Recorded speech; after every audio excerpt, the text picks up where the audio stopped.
Assalamualaikum warahmatullahi wabarakatuh.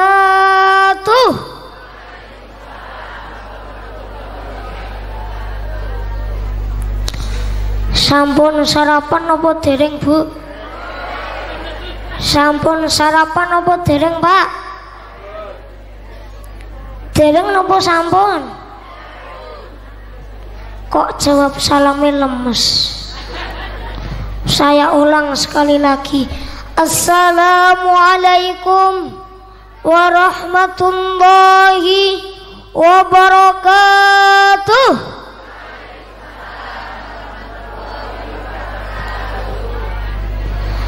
Alhamdulillah, alhamdulillahilladzi hadana li hadza wa ma kunna linahtadiya laula an hadanallah. Asyhadu an la ilaha illallah wahdahu la syarikalah wa asyhadu anna Muhammadan abduhu wa rasuluh. Allahumma sholli ala Muhammad wa ala alihi wa ashabihi ajmain wa man tabi'ahum bi ihsani ila yaumiddin. Amma ba'd. Yang saya hormati pimpinan daerah Muhammadiyah, hadir apa mboten? Wonosobo hadir, Pak? Hah? Belum. Mangke pas di tengah-tengah lah yuk hadir. Dan dari pimpinan daerah, pimpinan cabang sampai ke pimpinan ranting Muhammadiyah, dan juga tidak lupa Simbah Aisyah lulangge laras napa mboten, dan juga tidak lupa warga Nahdlatul Ulama yang juga hadir di tengah keramaian pengajian dalam rangka tahun baru Hijriah. Sungguh luar biasa. Dengan pengajian ini dapat mempersatukan seluruh umat Islam. Dan juga tidak lupa teman-temanku, Mas, halo, Mas-mas dan mbak-mbak yang ganteng-ganteng dan cantik-cantik. Semoga ganteng dan cantik wajahnya, tapi juga ganteng dan cantik akhlak dan budi pekertinya. Mudah-mudahan rajin ngaji, rajin sekolah, rajin membantu orang tua, pokoknya rajin dalam segala hal kebaikan. Semoga kita semua yang ada di sini menjadi generasi emas bangsa. Loh, kok bapak ibu mboten amin? Seneng mboten anake ditongake? Nggih diamini.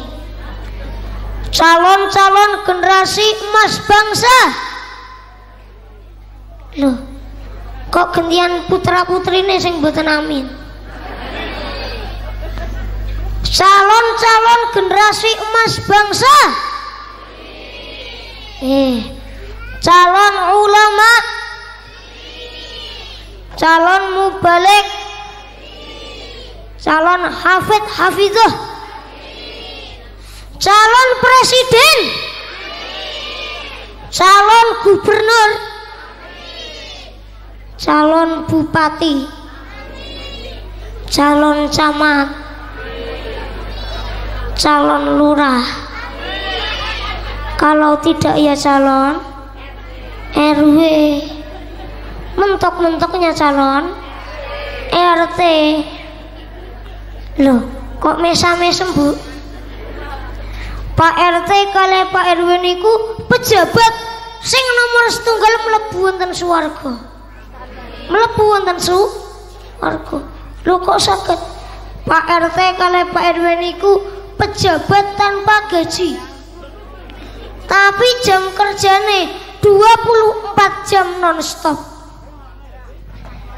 Kemudian nopo enten teng berita KPK menangkap tangan seorang RT atau RW yang hendak melakukan penyuapan. Niku mboten enten. Nah enten nggih kebangetan. Yang penting calon-calon penghuni surga. Amin ya robbal alamin. Sebelumnya kula ngaturaken nyuwun pangapunten. Maksud saya berdiri teng mriki boten untuk nuturi, bukan untuk gurui, nopo malih menasihati. Karena tujuan utama saya kemari adalah untuk berlatih berdakwah, berlatih amar ma'ruf nahi munkar, mengajak kepada kebaikan dan mencegah dari hal-hal kemunkaran, dan juga untuk memberi motivasi kepada teman-temanku yang ada di sini. Sebelumnya perkenankanlah saya memperkenalkan diri. Nama saya sinten, Pak? Sinten, Bu? Nah, enten sing dereng kenal niki kebangetan. Mboten. Lah kula niku sampun terkenal teng warung-warung lan teng toko-toko. Malah kula niku sudah pernah lho masuk TV. Nggih, walaupun kalau dipikir ya, katanya orang itu kalau masuk TV itu kepenak, tapi menurut saya enggak penak. Wong TV-ne kula niku cilik kok. Kula mlebu niku sumpek ora patut. Terus napa mboten? Terus kemudian saya bersekolah di SD Muhammadiyah plus Kota Salatiga. Mboten Solo lho, Salatiga. Mboten. Saya duduk di kelas 6 umur 12 tahun dan sudah disunat. Makanya nak saya belum disunat malah nanti kan ada khitanan masal, ambulannya langsung wih. Oh kiai ini durung disunat. Walaupun saya ini sudah disunat, saya mengacungkan jempol kepada mas-mas, mbak-mbak gak ada loh ya, mas-mas yang sudah berani sunat. Karena sebenarnya walaupun saya ini sudah sunat, tapi pada hakikatnya saya itu belum berani sunat. Kenapa? Karena saya sunat itu terpaksa. Saya sunat itu terpaksa. Kenapa? Karena mau umroh, sidane disunat, engko umroh rasa, sidane disunat. Maka saya mengacungkan jempol pada anak-anak yang sudah berani sunat. Lah, sekarang yang menjadi pertanyaannya, wong biasanya nak bar disunat iku lek awake lek gedhi. Wis umure 12 tahun. Wis disunat. Kok awake kok ijek cilik wae kan piye? Ada dua faktor kenapa saya ini badannya kecil. Faktor yang pertama adalah nama saya tercantum pada Al-Quran surah Al-Waqiah, wildanum mukhalladun. Wildanum mukhalladun itu anak muda yang selalu muda. Kalau awet enom nih. Kemudian faktor yang kedua, saya ini sering disebut dai kecil. Namanya saja dai kecil, awake kecil. Nak besok udah dipanggil dai besar, makanya awake nggih besar. Itu sepintas perkenalan saya. Tadi nama saya siapa, Pak? Nama lengkapnya Mauza Kawali Sabtian, dan yang lainnya tadi sudah dijelaskan di biodata.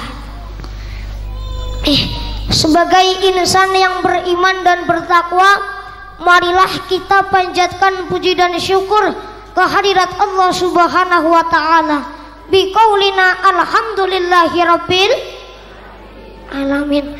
Zat yang maha pengasih tak pilih kasih, zat yang maha penyayang tak pandang sayang, yang telah memberikan kenikmatannya tanpa perhitungan.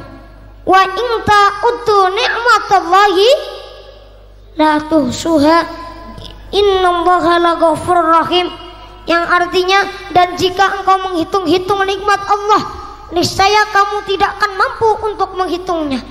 Sesungguhnya Allah benar-benar maha pengampun lagi maha penyayang.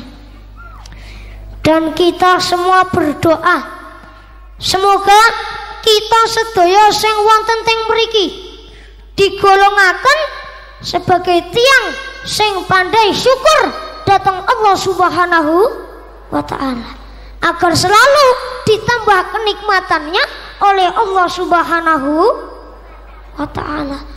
Karena la in syakartum la azidannakum wa la in kafartum inna azabi lasyadid, yang artinya sesungguhnya jika engkau bersyukur maka akan aku tambah nikmatmu, namun jika engkau mengkufuri nikmatku sesungguhnya azabku amatlah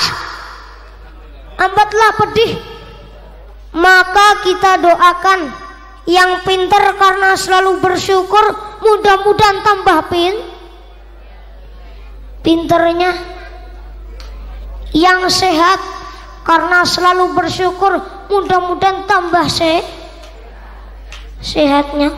Tidak ketinggalan buat para pengantuk-pengantuk, karena selalu bersyukur, mudah-mudahan tambah ngantuknya. Tidak ketinggalan buat ibu-ibu sing kathah anak, karena selalu bersyukur memiliki anak, mudah-mudahan bertambah anaknya. Nggih disyukuri, itu kan amanah saking Gusti Allah.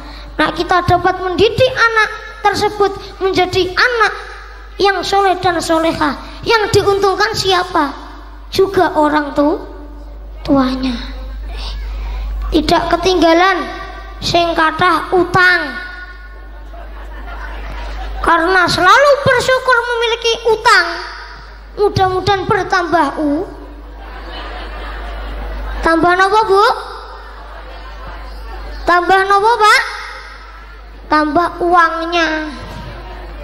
Tidak ketinggalan sing pengantin baru, enten apa mboten niki? Tidak ketinggalan buat bapak-bapak, Pak, yang memiliki istri solehah, karena selalu bersyukur memiliki istri, mudah-mudahan tambah napa Bu? Tambah solehahnya. Maksudnya doa supaya tambah sakinah mawaddah warahmahnya. Amin ya robbal alamin. Kula ngomong ngeten niki mesti niki enten sing batin. Walah, kaya wis tahu wae. Leres napa mboten? Lho, kula niku pernah enten tiyang saking Jepara niku, rombongan sak mobil empet-empetan ngoten nggih. Datang ke sekolah saya, minta saya ngisi pengajian. Pak, niki tanggal sak niki bulan niki Wildan enten acara mboten Pak? Diteliti teng tanggalan, diteliti teng jadwal teng HP. Alhamdulillah mboten enten Pak. Nah, lajeng kula tanglet, Pak, lah kula kan ngisi nopo? Ngoten. Ternyata disuruh ngisi ngantenan. Disuruh ngisi ngantenan. Kula nggih grogi. Piye mboten grogi? Samar makin nak dipaidu ibu-ibu. Tapi sebenarnya saya tuh grogi. Hampir saja tidak saya terima. Tapi karena niku rombongan sak mobil empet-empetan saking Jepara, okay, maka tidak ada kata lain selain sami'na wa ata'na. Nah, ngoten. Walaupun demikian kula nggih tetep grogi. Piye mboten grogi? Nak kula ngaturaken tentang salat. Insyaallah kula salat 5 wektu mboten bolong. Nak kula ngaturaken tentang ngaji, puasa dan lain sebagainya wis pantes mawon. Tapi jika saya disuruh ngaturaken cara membina keluarga sakinah mawaddah warahmah, kula saged dibantah. Walah kaya wis geduk-geduke kuping kowe to lele.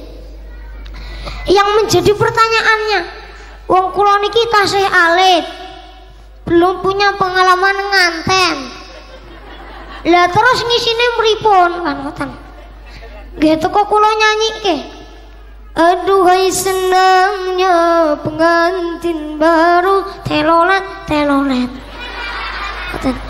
Duduk bersanding bersandang gurau telolet. Bagaikan raja dan permaisuri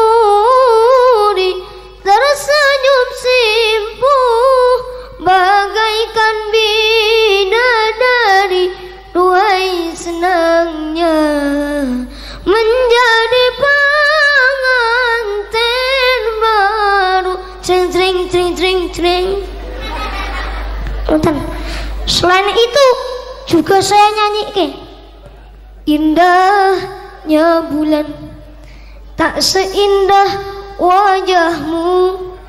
Nah, niku nak pengantin baru seneng niku langsung dijawab na ngoten. Tapi kalau lama kelamaan tidak pernah dibuktikan, gur nyanyi tok, lama-lama jawabnya nggih boten na boten. Tapi manisnya madu tak semanis senyummu. Pret pret pret pret. Karena tidak pernah dibuktikan. Kembali kepada syukur. Maka semoga karena kita selalu bersyukur, mudah-mudahan selalu ditambah kenikmatannya oleh Allah Subhanahu wa ta'ala. Sholawat serta salam semoga senantiasa tercurah kepada Nabiyana wa Habibana Muhammad sallallahu alaihi wasallam. Nabi Muhammad berdakwah dari pintu ke pintu, dari rumah ke rumah, dari daerah ke daerah. Tidak sedikit penolakan yang dialami oleh beliau. Usiran, celaan, lemparan seperti lemparan batu, kayu, bahkan kotoran onta. Demikian pula saya Bapak Ibu, kula teng pundi-pundi niku nggih, nek ngisi nggih senengane dilempar. Saestu leres niki. Dilempar napa? Dilempar pisang goreng, dilempar tempe kemul, dilempar teh tadi malam, dilempar susu dan lain sebagainya. Itulah yang membedakan mubalek zaman sekarang dengan mubalek zaman dulu. Nanti nggak tahu sepulang dari sini mau dilempar apa. Ma'asyiral kaum muslimin rahimakumullah. Syukur alhamdulillah pada kesempatan kali ini saya dapat bersilaturahim dengan Bapak Ibu jamaah pengausan yang ada di sini. Karena barang siapa orang yang suka menyambung tali silaturahim, maka akan dipanjangkan umurnya dan juga diluaskan rezekinya oleh Allah Subhanahu wa ta'ala. Man sarahu ayyubsata lahu fi rizqihi aw yunsa'a fi asarihi falyasil rahim. Barang siapa yang ingin diluaskan rezekinya dan juga ditangguhkan kematiannya, hendaklah menyambung tali silaturahim. Dan ini Pak Bu, saat saya diundang oleh Gubernur Maluku, Gubernur Maluku, Bapak Insinyur Haji Said Assegaf. Niku pulang biasa, buatan diamplopi loh Pak, buatan diamplopi loh. Tapi setelah terlewat 1 minggu, saking Maluku niku telepon. Pertamanya telepon ke Ustadz kulo. Assalamualaikum Tat. Waalaikumsalam warahmatullah. Ini Pak, Wildan dapat 2 paket umroh. Dapat 2 paket umroh. Ya terus Ustadz saya hubungi bapak saya. Assalamualaikum Pak. Waalaikumsalam warahmatullah. Enten apa niki Pak? Niki Pak, Wildan kali panjenengan angsal hadiah umroh. Angsal hadiah umroh. Tapi tanpa pikir panjang, bapak saya langsung, wah, mboten Pak, saestu ki panjenengan mawon. Mboten saestu ki panjenengan mawon. Ngoten. Lah, ditangkleti kali orang-orang. Lho, Pak RW ngoten. Wong asal dia umroh, kesempatan kok mboten ditampani ngoten. Bapak saya jawabnya nggih santai. Walah, kula ki lak wedi to numpak pesawat. Benak-benak lampu kaya ngene wih, wedi. Apa meneh numpak pesawat.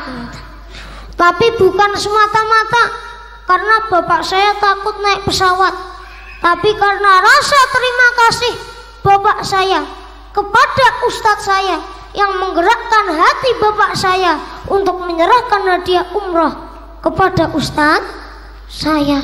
Itulah hikmah dari silaturahim.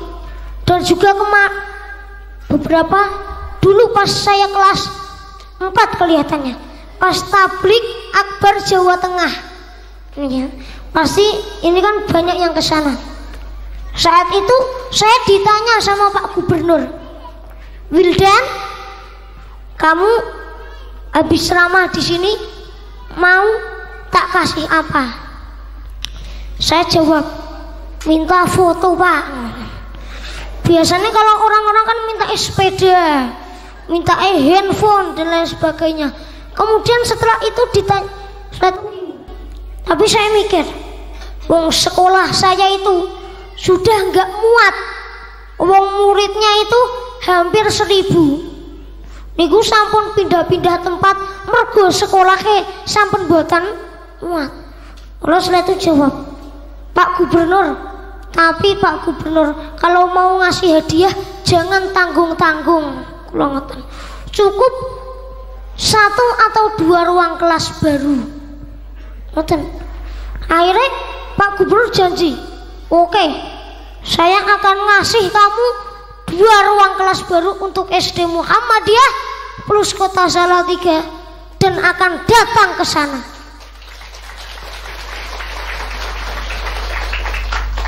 Dan Pak Gubernur benar datang ke sekolah saya, datang ke sekolah saya, dan tidak sekedar rawuh, tidak sekedar rawuh, tapi setelah melihat bagaimana siswa-siswa di sana, kegiatan pembelajaran di sana, Pak Gubernur menyatakan kagum dan nambahi 2 ruang kelas baru lagi.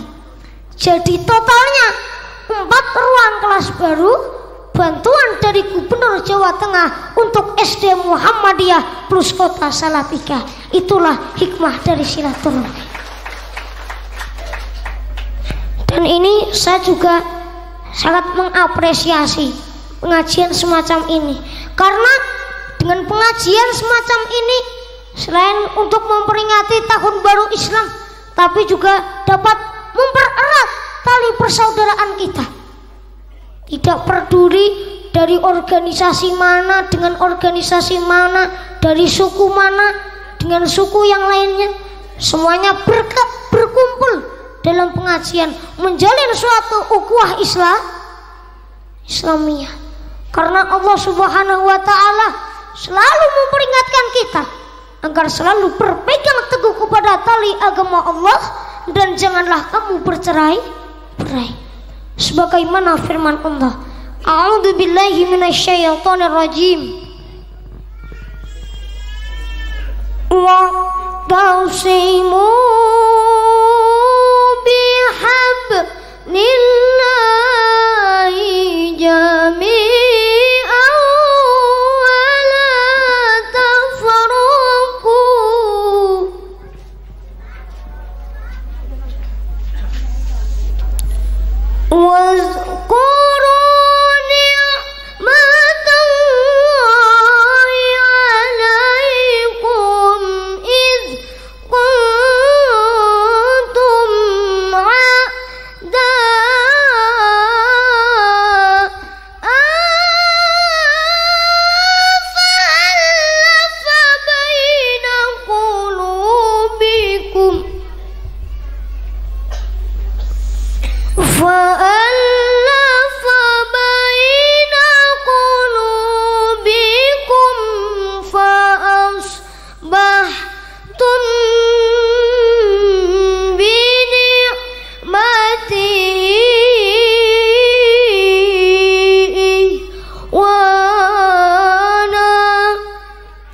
Dan berpeganglah kamu kepada tali agama Allah dan janganlah kamu bercerai-berai.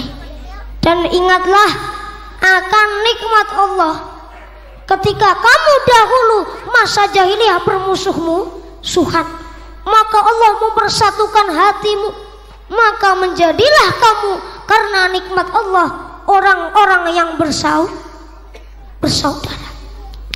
Ma'asyiral kaum muslimin rahimakumullah. Pada kesempatan kali ini kita semua berkumpul di sini dalam rangka memperingati tahun baru Islam. Sing kepinten Pak? Yang keberapa Bu? 1439 Hijriah. Nah niki, jika kita pikir itu dengan bertambahnya tahun itu maka akan bertambah usia kita atau umur kita. Tapi pada hakikatnya dengan bertambahnya tahun bukannya bertambah umur kita, tapi justru berkurang umur kita. Maka dengan momentum ini dapat kita jadikan sebagai kegiatan, sebagai dalam rangka kita bermuhasabah, mengoreksi kesalahan kita, dan jika ada kebaikan kita tingkatkan. Niki biasanya gising sepuh-sepuh karena Nabi Muhammad pernah bilang bahwa umur umatnya itu hanya sampai 60 tahun. Setelah itu bagi sing sepuh-sepuh garek mikir akhirat, khusus ngibadah. Tapi meskipun demikian tidak hanya untuk yang sepuh-sepuh, tapi juga buat yang muda-muda, terutama teman-temanku, para calon-calon generasi penerus bangsa.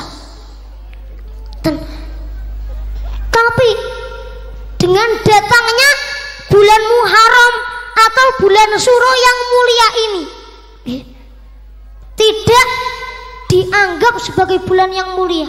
Ada sebagian orang yang menganggap bulan Syuro itu bulan angker, bulan suangar, bulan medeni. Maka tidak heran yang beranggapan seperti itu mau napa-napa tidak berani. Yang mau bangun rumah ditunda karena bulan Syuro. Yang mau ngadake pengajian seperti ini padahal hal yang positif malah ditunda karena bulan Syuro. Yang mau nikahan ditunda karena bulan Syuro. Yang mau khitan sunat ditunda karena bulan Syuro. Yang mau lahiran ditunda buatan Bu? Ditunda buatan Pak? Nikah karena sudah tidak bisa ditahan. Coba nak bisa ditahan, pastilah yo diampet. Harus napa mboten? Karena salahnya pemahaman, salahnya persepsi tentang bulan Muharram atau bulan Suro. Maka salah juga cara menyongsong, cara menyambut bulan Muharram ini. Ada yang dengan datangnya bulan Muharram atau bulan Suro malah kungkum di rawa-rawa yang dianggap keramat. Nah, kungkum sih mboten napa-napa, wong niate bersih-bersih mandi, nggih. Tapi kalau niatnya itu biar mendapat kesaktian enten sing ngoten, biar didekatkan jodohnya, didekatkan rezekinya dan lain sebagainya, itu yang tidak boleh, yang salah. Kemudian ada juga yang dengan menyambut bulan Muharram atau bulan Suro malah ndelok kebo, malah ndelok kebo. Nah, sekedar lihat kebo melestarikan budaya kita sih mboten napa-napa. Tapi niatnya itu karena innamal a'malu binniyat. Segala sesuatu itu harus kita dasari dengan niat. Banyak yang niatnya itu malah ngalap berkahe kebo, ngalap berkahe kebo kok berkahe di nganu kan mboten niku nggih. Sampai ada yang niku berebutan keteleknya, berebutan teleknya. Sing cowok-cowok mukake diolesi telek biar didekati cewek-cewek. Sing putri-putri ambil telek diolesi di muka. Nantilah akhirnya dikerubutin. Tapi bukan dikerubutin cowok, tapi laler. Ada juga yang dengan datangnya bulan Muharram malah nanggap dangdut. Itu sih masih mending. Tapi nanti kalau ditambah dengan jogetan-jogetan yang tidak sepatutnya, kemudian nanti ada minuman keras, judi dan lain sebagainya, itu yang tidak disukai oleh Allah Subhanahu wa Ta'ala. Dan itulah beberapa peristiwa-peristiwa yang harusnya tidak kita lakukan di bulan Suro, yang tidak mendatangkan yang tidak mendatangkan rahmat dari Allah, namun justru mendatangkan kemurkaan dari Allah Subhanahu wa Ta'ala. Padahal bulan Muharram ini dapat kita jadikan juga sebagai bulan hijrah. Dari dulu yang tidak baik menjadi baik. Sebagaimana hijrahnya Nabi Muhammad dari Mekah ke Madinah, yang tujuannya untuk mencari tempat berdakwah yang lebih kondusif, yang lebih representatif, yang lebih aman, yang akhirnya membawa kita semua umat manusia menuju kegelapan, menuju cahaya terang. Minal dzulumati ilan nur, dari kemaksiatan menuju ketaatan. Minal maksiat ila taat, dan dari kemusyrikan menuju ke tauhid. Minal musyrik ila tauhid. Padahal sudah suatu kewajiban bagi kita semua umat Islam menyambut bulan Muharram, bulan Suro yang mulia ini dengan selalu berzikir, dengan pengajian seperti ini, dengan banyak berdoa, i'tikaf di masjid, dan dengan hal-hal positif yang lainnya. Dan ini mumpung di sini saya bertemu dengan teman-temanku juga. Ini kan ada beberapa anak-anak. Nah, biasanya kula niku ngisi pengajian jamaahnya gur bapak-bapak karo ibu-ibu tok. Niku nggih tegang. Mangke nak salah dipaido kula. Tapi nak kali anak-anak kan ceramahnya saged lebih santai. Kan ngoten? Leres napa mboten? Insinyur Soekarno pernah berkata, berikan aku 10 pemuda, maka akan aku rubah dunia. Kemudian bagaimana sih ciri-ciri generasi penerus bangsa yang ideal? Yang pertama tentunya kewajiban kita semua bagi umat muslim, yaitu adalah dengan menjaga sholatnya. Fa khalafa mim ba'dihim khalfun adaa'us sholata wattaba'us syahawat fa sawfa yalqauna ghayya. Maka datanglah sesudah kamu pengganti yang jelek, yaitu yang menyia-nyiakan sholat dan memperturutkan hawa nafsunya. Kelak mereka akan menemui kesesatan. As-sholatu miftahul jannah. Sholat adalah kuncinya surga. Maksudnya orang yang tidak sholat, maka tidak ada hak bagi dia untuk masuk surga. As-sholatu kal-ra'si fil jasad. Tanpa kepala maka tidak ada kehidupan dalam jasad. Demikian pula tanpa sholat maka tidak bisa dia disebut muslim. Pak, Bu, jika kita didatangi tamu yang tidak punya kaki, masih ada kemungkinan kita terima, betul? Betul apa betul? Jika kita didatangi tamu yang tidak punya tangan, masih ada kemungkinan kita terima, leres? Leres apa mboten, Pak? Tapi jika kita didatangi tamu yang tidak punya kepala, apa yang akan terjadi, Pak? Apa yang akan terjadi, Mas, Mbak? Apa yang akan terjadi, Bu? Pasti ibu-ibu akan pingsan, semaput, karena itu jelas-jelas bukan manusia. Itulah gambarannya. Jika ada orang Islam yang tidak berzakat, masih dimaafkan karena mungkin dia tidak punya harta. Jika ada orang Islam yang tidak berangkat haji, masih dimaafkan karena mungkin belum mampu. Tapi jika ada orang Islam yang tidak sholat, maka tidak ada hak bagi dia untuk mengaku sebagai umat Islam, umat muslim. Apalagi niki anak-anak teng madulia, namanya kok madulia, mesti asal usulnya niki desa yang paling manis, namanya madulia. Madu niku kan manis ya, ini desa yang paling manis. Apalagi generasi penerus bangsa di madulia harus menunjukkan kita semua sebagai generasi yang unggul, generasi yang berkualitas. Salah satunya adalah dengan menjaga sholatnya. Misalnya saat azan dikumandangkan, Allahu Akbar, Allahu Akbar, Allahu Akbar, Allahu Akbar. Dah, gak tak lanjut ke. Dan tak lanjut ke nanti malah pada ke masjid.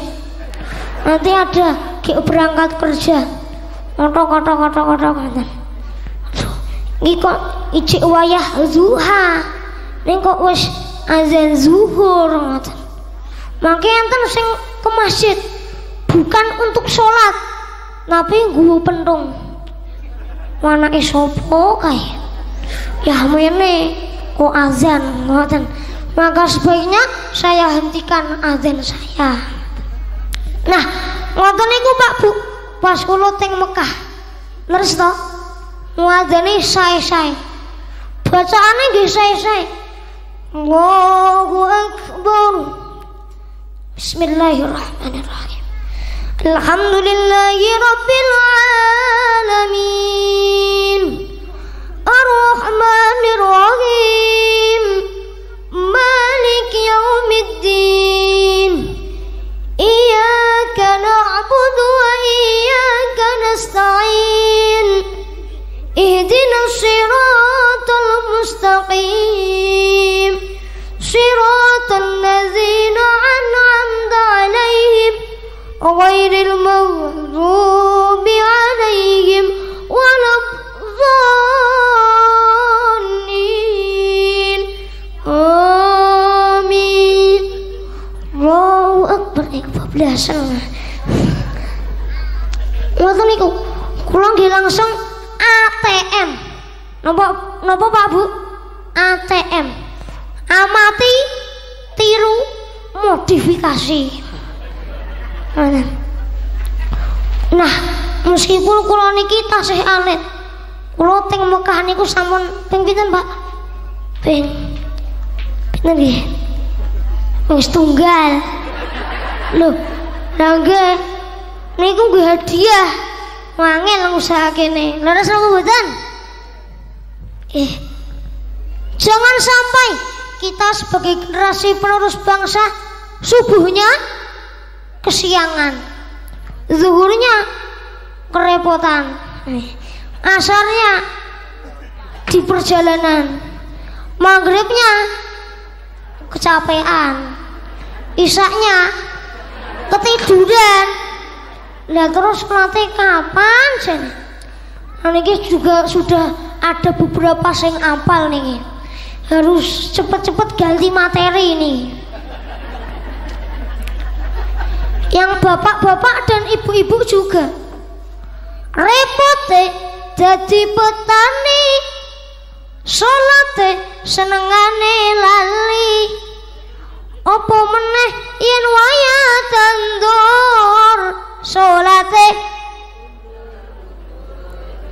sholatullah ala Tuhan sholatullah salamullah ala yasin. Repot deh dadi pedagang, sholat deh digawe gampang, opo meneh dagangane laris, hurung sholat ngakune. Monggo sesarengan sholatullah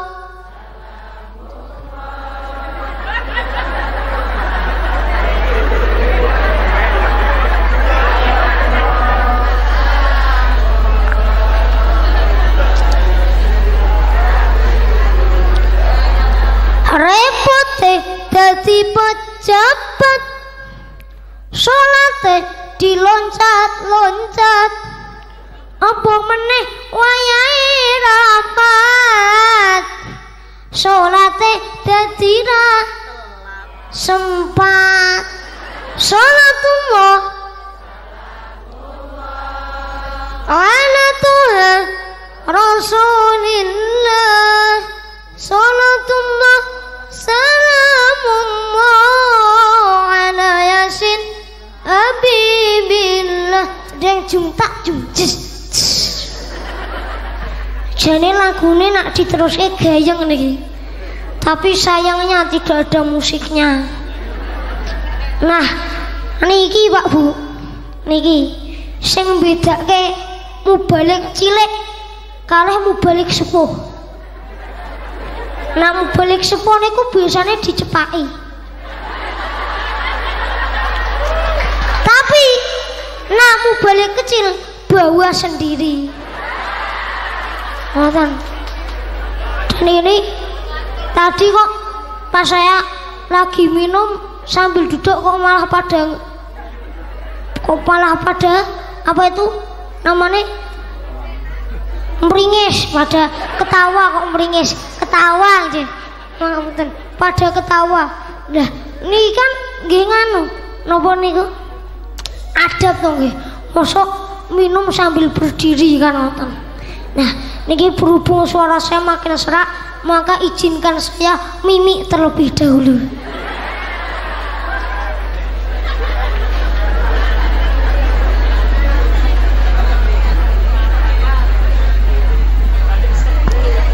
agar suaranya kembali cemengkling seperti tadi ya. Kemudian yang kedua, generasi penerus bangsa kita itu harus nopo Pak Bu? Jujur.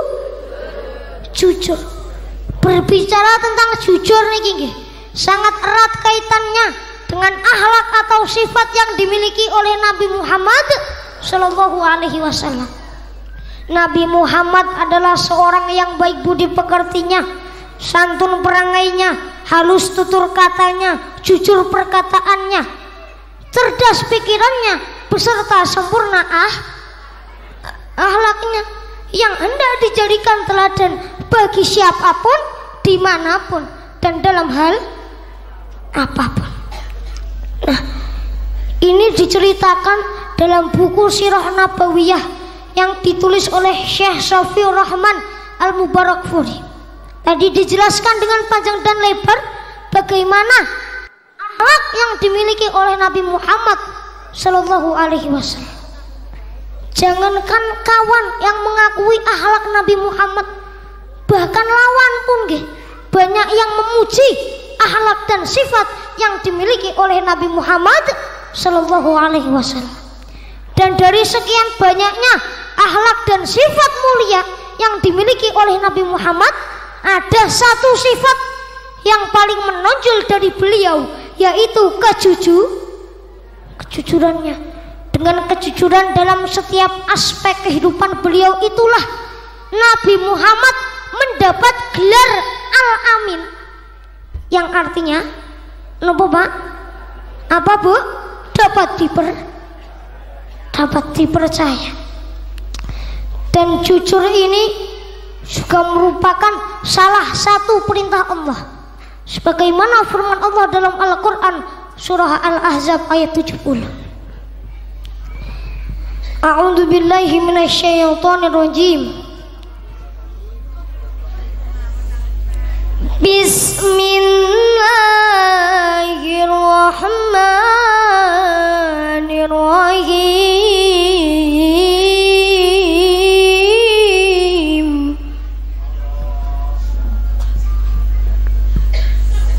Ya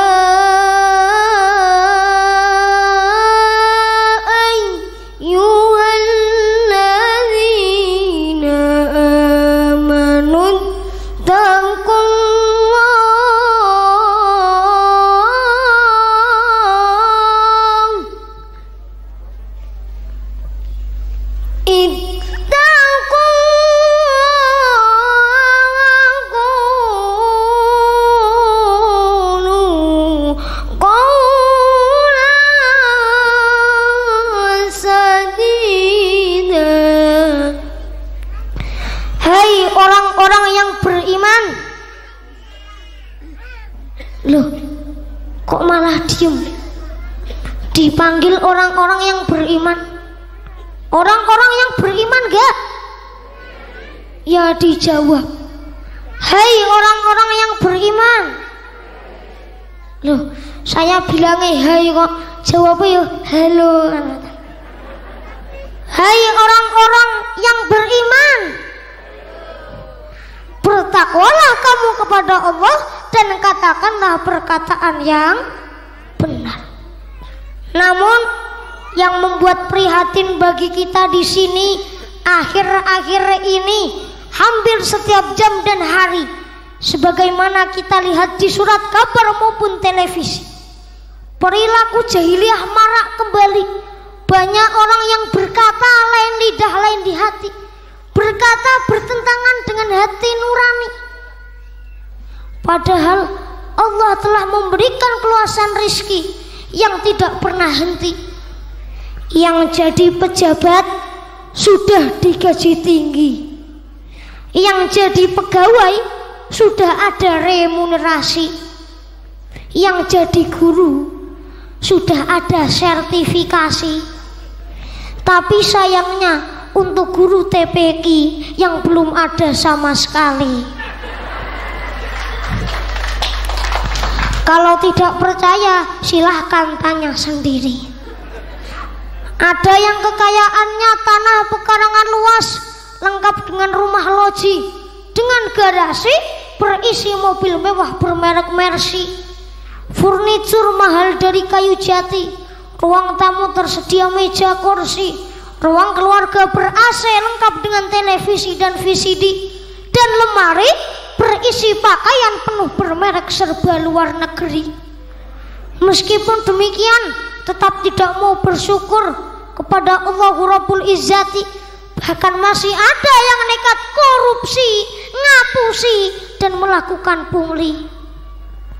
Syukur masih ada melalui pengajian ini, yang tidak sekedar untuk menjalin persaudaraan umat Islam masa kini, tapi juga untuk mendekatkan kita kepada akhlak Nabi.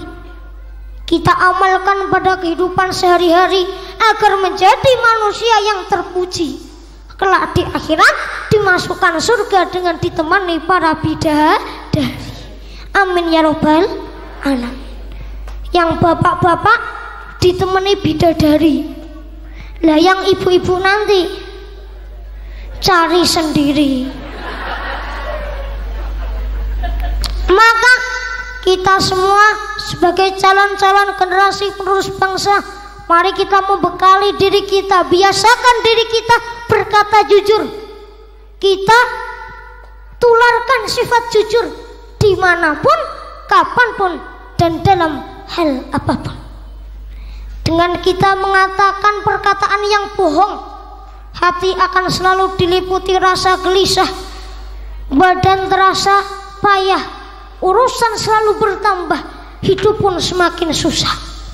Namun sebaliknya, jika kita mengatakan perkataan yang jujur, nasib selalu mujur, hidup pun semakin makmur. Dan ternyata jujur juga akan menghantarkan kita kepada surga. Rasulullah Muhammad SAW pernah bersabda, "Alaikum bis-sidqi fa inna as-sidqa yahdi ilal birri wal birru yahdi ilal jannah." Wajib atasmu berkata jujur, karena jujur itu menghantarkan kepada kebaikan, dan kebaikan itu menghantarkan kepada surga. Mbak, Bu, niki sampun apa dereng? Sampun kesel apa dereng? Nih, karena saya ini seorang tamu, diibaratkan seorang mayit, jadi diapa-apakan pun mau. Kemudian ciri-ciri generasi penerus bangsa yang ketiga adalah harus imbang antara iman dan ilmunya. Berbicara tentang ilmu niki nggih sangat erat kaitannya dengan membaca. Hampir mustahil orang yang berilmu tanpa membaca.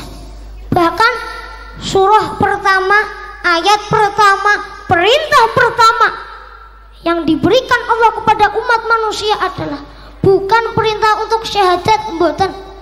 Bukan perintah untuk sholat, bukan perintah untuk zakat, bukan perintah untuk puasa, bukan perintah untuk haji, dan juga bukan perintah untuk berdakwah. Tapi perintah pertama yang diberikan Allah kepada umat manusia adalah perintah untuk membaca, perintah untuk iqra. Sebagaimana firman Allah dalam Al-Quran surat Al-Alaq ayat 1 sampai 5. A'udzu billahi minasyaitonir rajim. Bismillahirrahmanirrahim.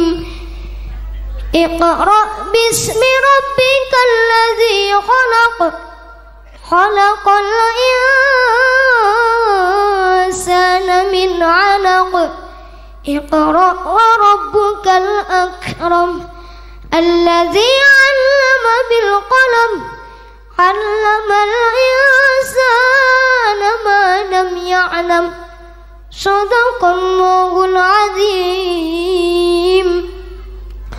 Bacalah dengan nama Tuhanmu yang menciptakan, yang menciptakan manusia dari segumpal darah.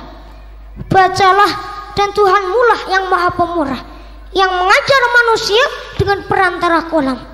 Ia mengajar manusia apa yang tidak diketahuinya.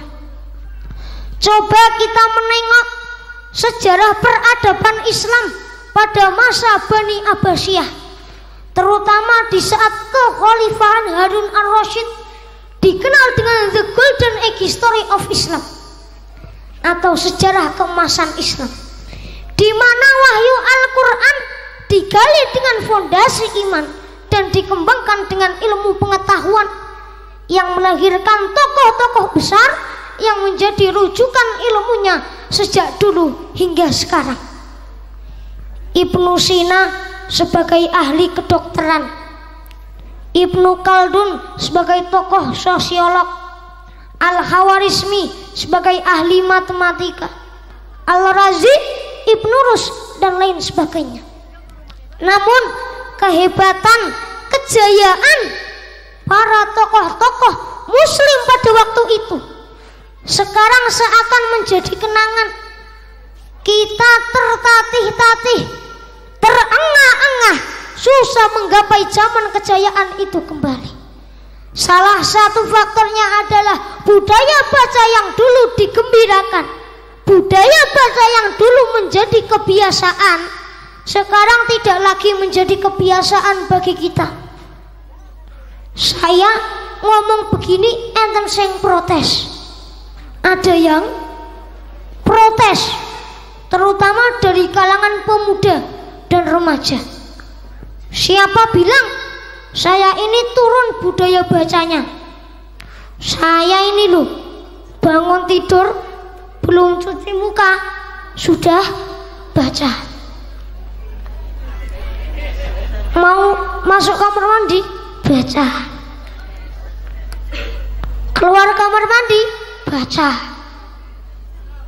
mau sarapan baca, berangkat sekolah baca, sampai mau tidur lagi baca. Yang menjadi pertanyaannya, apa yang dibaca? Yang dibaca bukan buku pelajaran, yang dibaca bukan buku-buku Islami, yang dibaca juga bukan kitab suci Al-Quran, tapi yang dibaca apa Pak? Apa Bu? WA, WhatsApp, Facebook, BBM, Instagram, Line, Twitter, email, Skype, WeChat, dan lain sebagainya. Loh, kok hafal? Lah tadi sudah saya hafalkan. Ayat mengenai Iqra, siapa yang punya? Islam, karena sudah kita ketahui ayat pertama yang diberikan oleh Allah kepada umat manusia adalah perintah untuk Iqra. Tapi yang menjadi pertanyaannya, siapa yang memakai semangat tersebut? Justru dipakai oleh orang-orang Eropa. Kenyataannya orang-orang Eropa menjadi lebih maju, berkembang pesat, lebih unggul daripada kita karena budaya bacanya yang tinggi. Maka jika kita ingin mengulang masa kejayaan itu kembali, maka kita gelorakan kembali, kita kampanyekan kembali, kita budayakan kembali, kita biasakan kembali budaya baca tersebut. Pak, Bu, sampun kesel napa dereng? Jenengan dereng kesel. Lah kula entar mesake mas-masku kami kon berdiri terus, sikile ora pegel. Dan ciri-ciri mubalik bagus.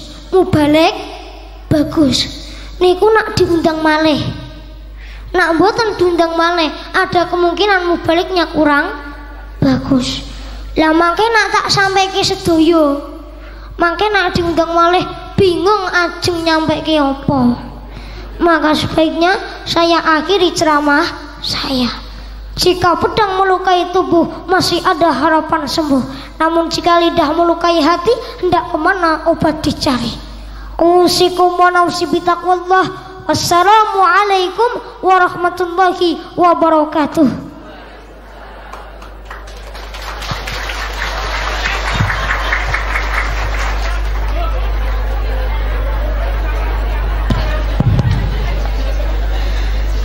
Subhanallah, jazakumullah.